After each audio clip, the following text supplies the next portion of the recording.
My name is Miho Kim, Executive Director of DataCenter in Oakland, California. For DataCenter, we employ 3 strategies that we believe advance the mission of research justice. 1, in order to stay strategic and proactive and not just reactive and defensive in battle, you must have a certain level of stable infrastructure and resources. And we believe that the capacity to conduct research to inform strategies is fundamental. And the second strategy is building the capacity of leaders that are constantly emerging from bottom up to be able to add all kinds of research, strategic tools, of research in their inventory as they continue to lead in their communities. And the third is to impact the paradigm of research. And why is that important? It's important because that is the only way that we believe the invisibility of communities, the profound invisibility of communities, such as one experienced in my own community, will be eradicated. Because everyone will have the capacity and the power and the will to write their own stories themselves, and understand that if you let other people create your stories, well, they're going to tell your stories for you.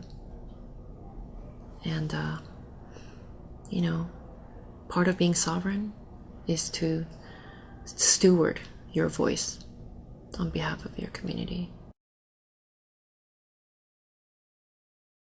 Left to its own devices, the society functions in such a way that community voices are inherently crucial in informing decisions and institutions.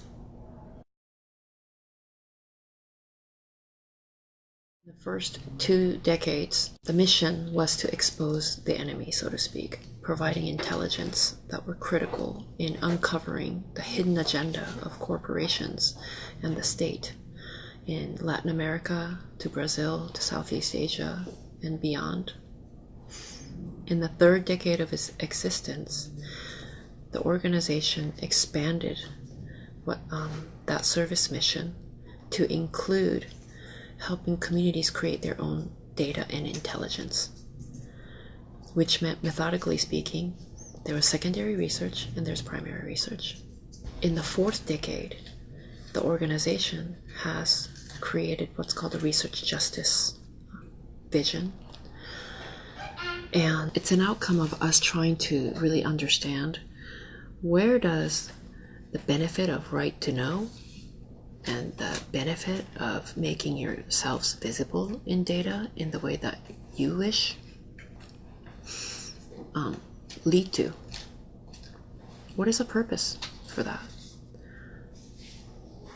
And we realized all those things: access to information, being able to produce your information, being able to participate in determining what is valid or not. All of those things had to be the rights of communities as well as other institutions. And we said that's structural change, that's systemic change. Therefore, there is a social justice and a racial justice agenda within the landscape of research that we can contribute to. It's been really exciting for the data center to be able to cultivate relationships with amazing people in this particular program that are so incredibly dedicated in advancing research justice.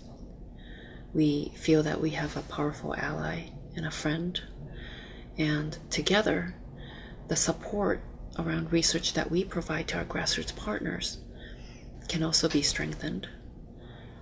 And we can also help amplify the grassroots voice in this program as well as the university. We partnered with young Khmer women that were living in Long Beach, many of them attending their local high schools. And they really wanted to improve the well-being of girls in the entire communities, but realized that they really didn't know what issues were most impacting these girls the most, or what the range of issues were and how these issues were really impacting them, So that's where we came in, and we actually facilitated a training on what are the possible tools to try to capture that information using popular education approaches, and built on the notion that they are the experts themselves to solve their own problems. All they needed is social science tools, resources, and the opportunity to methodically implement a research project. What they ended up doing is use focus groups to prioritize survey questions, and we helped create the curriculum for high school young women, members of the organization, to conduct surveys themselves. And they ended up collecting more than 300 surveys. And this is like the largest set of data that has been collected specifically on Khmer young women. Now, the Cambodian community is so small and very marginalized even within the larger Asian community. And the challenge that really exacerbated their invisibility was the reality that their data was often subsumed into the larger Southeast Asian category in terms of data.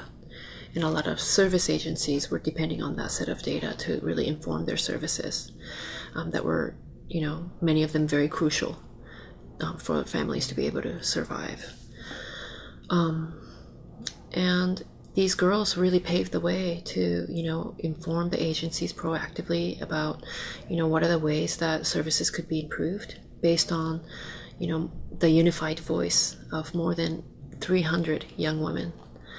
And there are members that came through that research project today that say, I didn't realize this back then, but that was a foundational experience for us and myself to be able to